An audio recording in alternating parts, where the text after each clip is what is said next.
범죄수사 강의를 맡게 된 경찰학부 이건수 교수입니다. 여러분 만나 뵙게 돼서 정말 반갑습니다. 이 시간에는 간단히 저에 대해 소개를 하겠습니다. 현재 범죄학 전공을 맡고 있고요. 동국대학교에서 범죄학 박사를 받았고요. 세계 실종자 찾기의 권위자이기도 합니다. 어, 여러분들과 이 시간에 이제 범죄 수사를 배우게 될 건데요. 범죄 수사와 함께 여러분들이 왜 이걸 배워야 되고 어떻게 적용할 것인가, 그런 부분에 좀 재미있게 한번 의견을 나눈다 이렇게 생각하시고요. 고민하면서 공부를 한번 해보자, 그런 마음으로 수업을 한번 진행해 보겠습니다. 강력범죄는 완벽한 현장 보존과 과학적이고 합리적인 현장 관찰, 증거 수집을 필요로 합니다. 특히 살인사건은 그 동기가 무엇인가에 따라서 수사 방향이 달라집니다. 강도 사건은 신속하고 치밀한 수사로 범인 검거에 주력하여 피해 확산을 방지해야 합니다.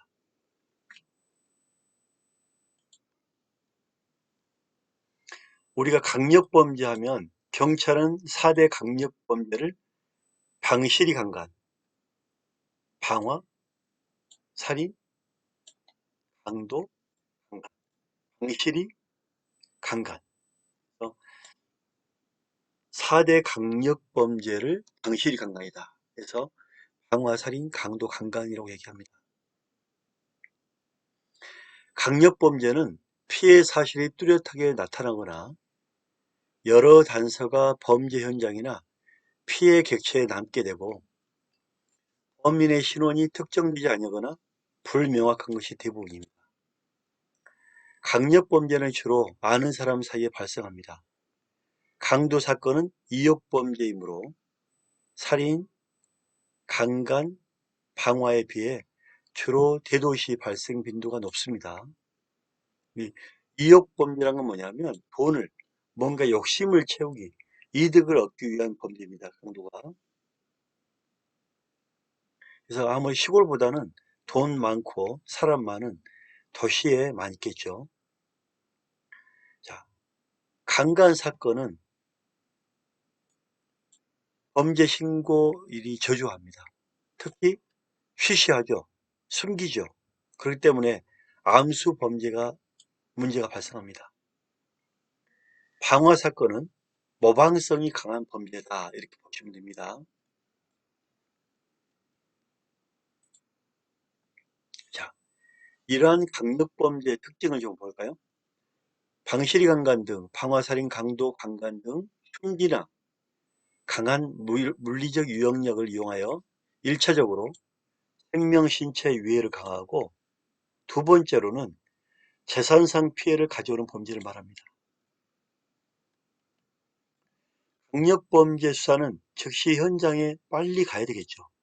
왜냐하면 현장에 빨리 가야 증거를 확보하고 범인을 잡을 수 있기 때문에 신속한 출동 수사, 감식 활동을 하는 것이 사건 해결의 관건입니다. 따라서 모든 절차는 단시간 내에 조직적이고 체계적으로 이루어져야 합니다. 범인이 불명하므로 범인을 특정하는 데 주력해야 되고, 일반적으로 사전에 치밀한 계획에 의해서 범인, 은폐, 현장 위장이 이루어지므로 다각적인 수사 방향 설정이 필요합니다.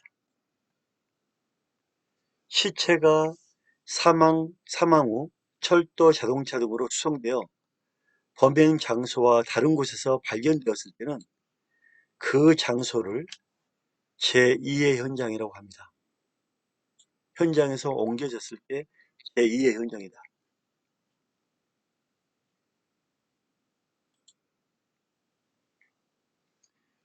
살인사건이 있었죠. 조성호 살인사건인데 살인, 사체 유기 등 혐의를 있었는데, 조 씨가 경제적으로 공공함으로 피해자의 집에 얹혀 살면서 금전적 도움을 준다는 이유로 피해자와 동성애 상대방이 됐습니다.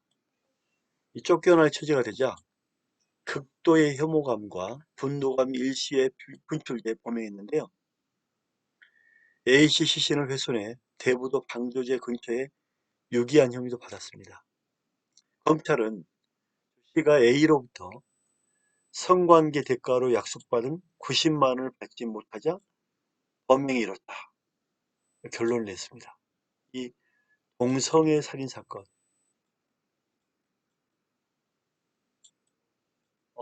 동성애 살인사건은 이 질투라든지 이런 부분이 엄청 큽니다. 그래서 동성애 살인사건으로도 봅니다. 우리는 이 사건을 보면서 어떻게 버려진 시체를 대부도에 어떻게 버렸느냐, 왜 살인했느냐, 동기가 뭐냐, 이 살인사건이 유전적으로 뭐가 있느냐, 그러면 조성호는 살인마냐 아니냐, 검거 단서는 뭐로 근거했느냐, 사용한 흉기가 뭐냐, 제2의 현장은 무엇이냐, 이런 부분을 우리가 고민을 해야 돼요. 그죠? 자, 범행 동기는 뭐죠? 원한 관계, 치점. 살인사건이 있고 유전적일까요? 사회적인 어떤 그런 부분도 있겠죠. 사람을 연쇄적으로 죽여야 살인마인데 이 부분도 파악해봐야겠죠? 그러면 어떻게 이걸 단서를 잡을 거냐? 직접 단서가 뭐가 있고 간접 단서가 뭐가 있느냐? 흉기는 뭐였느냐? 왜 어떻게 여기까지 왔느냐? 이런 부분을 우리 고민해봐야 된다. 자, 살인 범죄는 보통 살인이 있고 전속. 이 전속이란 거는 뭐냐면 나와 내 아버지 윗분 존경을 받는다. 자, 존경을 받는 분이니까 부모 할아버지죠. 근데 할아버지가 손자를 죽였다. 전속입니까? 아니죠. 존경받는 관계가 아니잖아요. 그죠? 전속이라는 것은 이 배우자의 직계 전속. 이 법률상의 개념이죠. 타인의 양자로 입양된 경우. 실제 부모님은 영원한 부모님이죠. 전속합니다. 결혼하지 않고 출생한 엄마. 엄마는 아이를 낳기 때문에 부모 맞죠. 그러나 전속이 인정되지 않는 경우는 서자, 두려운 아이가 거기에 법적으로 있는 엄마를 죽인 경우, 이거는 전속이 인정되지 않죠. 서자가 정모를 살했기 때문에. 자, 전 부인 소생자가 계부를 살해한 경우, 계자가 들어온 계부를 살해한 경우, 혼인 외 출생자가 아버지가 내 아들이다 인지하기 전에 아버지를 살해한 경우는 전속으로 안 봅니다. 영아, 낳자마자 아이를 죽인 경우, 시욕 은폐하기 위해 속닥 승낙 살인, 자살교사 방조, 위계, 힘으로, 위력으로 속여서 살인하는 것, 이런 살인범죄는 여러 가지 종류가 있다. 이러한 살인범죄는 극단적으로 법 질서를 파괴하고 개개의 피해자 가족, 현장 부근 주민들에게 충격을 줍니다. 일반 사회까지 생활의 안전을 위협하여 범죄 불안 심리를 가중시킵니다. 대부분의 동기와 목적이 있기 마련이며 살인 범죄는 범죄 현장에서 수사의 단서를 얻는 것이 보통입니다. 범죄 현장에서. 그래서 우리는 살인 사건이 해결이 안 되면 그 동네 강아지라도 이름이라도 알려고 정말 발바닥에 땀이 나도록 매일 가 살아야 됩니다. 전에 그 강원도 화천인가요? 화천에 할머니 살인 사건이 있었는데 그 할머니가 부엌 쪽에 살해가 됐는데 방에 보니까 커피잔이 2잔 있단 말이에요. 그럼 누군가 와서 커피를 마시고 나가면서 할머니를 살해했다는 건데 커피를 먹을 정도면 안면이 있단 말이에요. 그죠? 근데 단서가 없어요. 그래서 이 형사가 계속 다니고 물어보고 해도 답이 안 나오는 거예요. 그래서 형사 마음은 이 동네 강아지 이름이라도 내가 알아야 되겠다 하고 매일 그 동네에 다닌 거예요. 다니다가 이제 우연하게 이웃집에서 그 얘기하는 거예요. 저 옛날에 15년 전에 이 할머니 아들 친구가 군대에 있었는데 그 아들 친구가 와서 한번 화를 내고 간 적이 있다. 그 얘기를 하는 겁니다. 그래서 그 군대에서 있었던 아들 친구를 부른 거예요. 동기생들을. 그 사람을. 알고 보니 군대에서 자기를 왕따시키고 미워했다고 해서 제대하고 15년 후에 찾아와서 아들을 죽이러 왔는데 아들이 안 보이니까 할머니를 죽인 거예요. 그래서 범죄 현장에서 단서를 발견하는 거 정말 중요합니다. 피해자 신원 판명이 범죄 원인을 파악하고, 자, 신원이 누구냐? 그러면 누가 만났자? 만났는지, 또 누가 관계되어 있는지, 이 신원, 그 여자가 어떤 사람인지, 이 신원을 파악하면 그 시간에 만났던 사람, 만났던 자, 무엇을 했는지 파악할 수 있는 거죠. 그런 또 범죄 원인이 파악되고 사건을 해결하는 이에 대한 규명이 선행이 되는 겁니다. 정말 중요하죠. 그죠? 그래서 살인 사건의 신원을, 피해자 신원을 파악하는 건 정말 중요해요. 그래서 사건 현장에 가면은 그 피해자의 신원을 모르게 하려고 손가락을 절단하거나 그런 경우가 많이 있죠. 얼굴을 훼손하거나.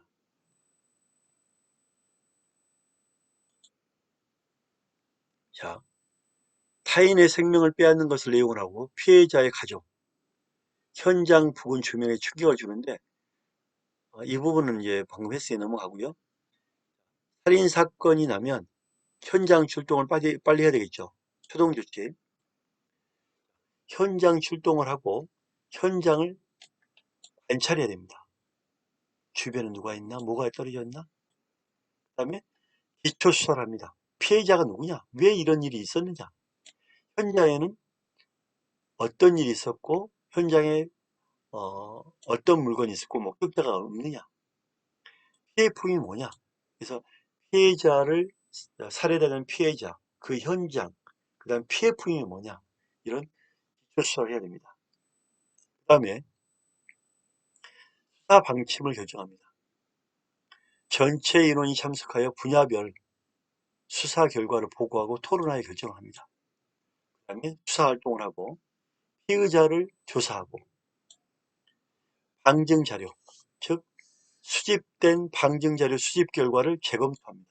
현장 검증이라죠. 자, 검증이라는 말은 뭐냐면 검증이라는 거는 어항에 물고기가 있단 말이에요.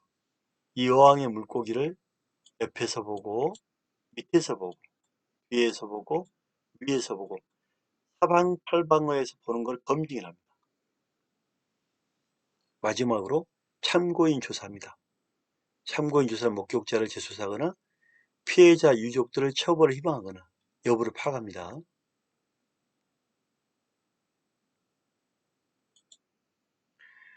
이태원 살인사건 한번 볼까요? 1997년 4월 3일 밤 9시 반경 용산구에 있는 버거킹 햄버거 가게에서 피고인이 일행과 함께 위 가게 화장실 옆 복도에 설치된 탁자에 앉아 햄버거를 먹고 있었습니다. 피고인 등은 자리에서 일행으로부터 선배들이 아리랑길한 이야기와 함께 나가서 아무나 칼로 찔러봐라. 빨리 나가서 누군가 쑤셔봐라. 이야기를 들었습니다. 피고인과 일행 등은 1997년 4월 3일 9시 반경 50분경 마침 술에 취한 피해자가 자신의 일행 옆을 지나 화장실을 들어간 걸 보자 피고인이 실제로 사람을 칼로 찌를 용기가 있는지 없는지 시험해 보기라고 I'm going to show you something cool coming in the room with me. 뭔가 멋진 것을 보여줄 테니 화장실에 나와 함께 가자. 말한 다음에 피해자의 뒤를 따라 남자 화장실로 갔습니다. 97년 4월 3일 9시 50분경 일행이 먼저 남자 화장실에서 들어가 세면대 앞에 손을 씻는 척하면서 피고인이 실제로 칼로 피해자를 찌를 것인지 지켜보고 있고, 피고인은 위 화장실에 들어가 오른쪽 소변기 앞에 소변을 보는 피해자를 발견했습니다. 피고인은 피해자 오른쪽 뒤편에 있는 대변기가 설치된 칼의 문을 열어 사람이 있는지 확인한 다음에 오른손을 미 소지한 접이식칼, 칼날 9.5cm, 칼날편 길이 총 길이 22cm를 잡고 피해자의 목 오른쪽을 2번 찌르고 한 번은 베고, 자신을 향해 돌아선 피해자 가슴을 2번 찌르고 오른팔로 휘두르면서 대항하는 피해자의 목 왼쪽을 2번 찔렀습니다. 피해자는 위와 같이 칼에 찔린 후 병원에 후송되던 중 과다출혈로 사망했습니다. 피고인을 20년에 채웠습니다. 정말 말이 안 되는 살인이죠. 이해가 안 되고 말이 안 되는 살인입니다. 아무 이유 없이. 자, 이런 억울한 살인사건, 우리는 피해자 중심 수사를 해야 됩니다. 피해자의 신원 확인과 피해자 주변 인물들과 지점, 원한 관계를 수사해야 되고, 잔혹하게 살해당한 피해자의 피해 내용, 방법 수정해 볼 것입니다. 피해자에 대한 신원 확인 방법은 옷 제작처, 혈액검사, 지문조회. 자, 지문조회는 우리 다 알죠, 그죠? 슈퍼임포즈 기법, 즉 얼굴을 겹쳐보는 거죠. 임포즈 겹쳐본다. 꼴이 발견됐을 때는 우리 엑스레이 사진과 겹쳐보는 거죠. 가출 신고자 대상 확인, 치아 감식. 이 치아로 병원에 치료받은 기록을 가지고 신원을 파악하는 겁니다. 치아, 뭐 금리를 했다든지 수술을 했다든지, 그죠? 자, 피해품 중심이라는 건 뭐냐면 현장에서 피해품 뭘 뺏겼느냐, 피해 여부 등을 수사를 확인하는 거죠. 피해품이 중요 문서일 수 있고 금품, 피해품이 없는 경우 피해품 내용에 따라 용의자를 추징할 수가 있죠. 그 다음에 현장 중심 수사를 해야 됩니다. 현장은 증거의 보고입니다. 증거의 보고라는 건 모든 증거가 있다는 뜻이죠. 따라서 유류물을 확인하고 단서 수집하고 현장 주변 수색, 증거물 보존에 힘써야 합니다. 기초수사, 아까 방금 했죠? 피해자 중심, 현장, 피해품. 하나 더 보면 현장 중심에 목격자를 확보하고 무범자가 없는지 파악해야 되겠죠? 수사활동은 참고인 목격자 상대로 누가 없느냐, 탐문, 현장 중심 수사, 범인의 인상 특징에 대한 수사, 감별 수사, 즉 친족이나 고용인 등 피해자와 관계 있는 자, 유류품, 현장에 있는 칼의 제조처, 판매처, 감식, 용의자 내사 현장 추적 수사를 해야 됩니다. 자, 검거 단서는 인적, 무형적 단서인데, 인적이라는 건 사람이죠. 무형 형태가 없는 것. 즉 수사관의 수사 경험을 통한 판단이나 상상과 이를 토대로 한 직무질문, 전과자 불량자에 대한 착안을 말합니다. 직접적인 단서는 뭐냐면 현장 유류품입니다. 현장에 있는 유류품. 어떤 도둑들은 뭐 자기 지갑을 흘리고 하더라고요. 지문, 족적, 혈흔. 혈흔에는 유전자가 나오죠. 공구, 흔. 어떤 공구를 썼느냐. 작물, 어떤 작물이 있었느냐.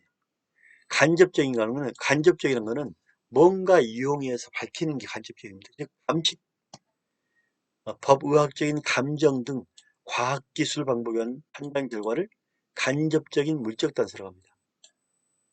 자, 수동적, 신고, 밀고, 자수를 말하고, 이러한 살인은 재물과 원한과 치정이 3대 종기입니다.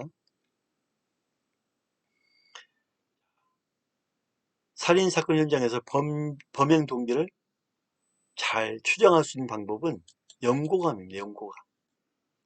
연고감이란 건 뭐냐면 피해자하고 관련 있느냐, 동창이 있냐, 아는 사람이냐, 피해자하고 뭔가 친분이 있던 사람이다. 이게 연고감이에요.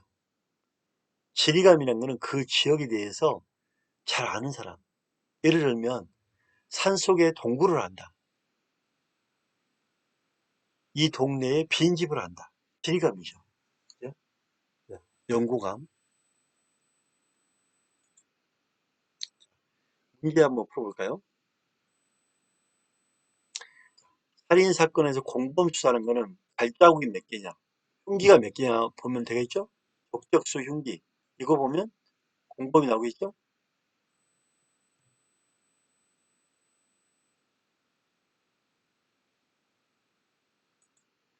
자, 살인범의 근거 담서. 의학적 감정, 간접적이죠. 기술 간접적. 지문족주 혈흔, 직접적 물적 단서죠. 전과자 불량배, 이거는 사람이죠. 인적, 무형적. 현장 유류품, 유류품도 역시 직접적 물적 단서가 될 수 있겠죠. 3번. 살인사건에서 가장 옳은 거는 범행 동기가 괴물인 경우는 별로 참혹하지 않죠. 근데 원한 관계, 이거는 얼굴을 막 칼로 얼굴을 공격한다든지 참혹하죠. 이거 원한 관계, 치정, 원한, 재물인 거 이거 아니죠. 현장 관찰로 범행 동기를 추정할 수 있습니다. 시체가 사망 후 철도 자동차 등으로 수송되어 범행 장소와 다른 곳에 발견됐을 때 제2장소라고 그러죠. 제2장소 옮겨졌으니까 법의학적 감정 과학기술 간접적이죠. 넘어갑니다. 4번. 기초수사 중 현장, 목격자, 피해품이 있죠. 피해자, 현장, 뭐가 하나 또 뭐가 있죠? 유류품. 목격자는 거는 현장 중심 수사 맞죠? 살해 제조회사, 유류품 수사 맞죠? 친족 고용이 연구감 맞죠? 피해자 관계 있는 자 연구감이라고 그랬죠? 직접적인 물적 단서는 현장 유류품, 지문, 족적, 혈흔, 공군, 작물 맞죠? 간접적인 거는 과학 기술 방법, 수정적인 건 피해 신고 밀수 맞죠? 동기가 재물인 경우 참혹하지 않다 맞죠? 자, 원한인 경우 참혹하죠. 참혹하다. 살해 현장에서 시체를 옮기다가 묻거나 버린 장소, 제2의 장소로 하죠. 방금 했더니까 첫 번째 수업을 여기서 마치겠습니다. 감사합니다.